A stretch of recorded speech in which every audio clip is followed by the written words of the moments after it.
Hey everyone, Erica with K here. Today I'm going to be showing you how to take baking soda and turn it into washing soda. So we're going to start off by preheating the oven to 350 degrees on bake, and then we're going to take some parchment paper and put it on a sheet. We're going to take our baking soda and we're going to measure out 500 grams, about 500 grams give or take, because that's what we're going to need for the measurement that we're going to do with the washing detergent. Make sure you set it to grams, and if I remember correctly, I believe it was like 2 cups, but definitely measure it out to make sure that you have your 500 grams. Transfer the 500 grams onto a baking sheet, the one that has the parchment paper on it, and just try to spread it out as evenly as you can. Sometimes baking soda gets a little chunky, so if you want to just try to, smooth out some of those chunks, that's fine to do too.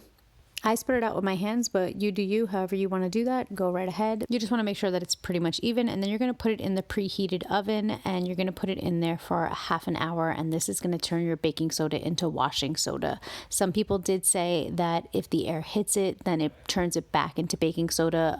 We do have it in like an airtight container, but we do have to open it every time we use it. We've had no issues so far, so if that's something that you're worried about, I promise we haven't had any issues. If we do, I will let you guys know, but I will also have linked the DIY actual washing detergent linked so you guys can see that video too. Thanks for watching. Bye.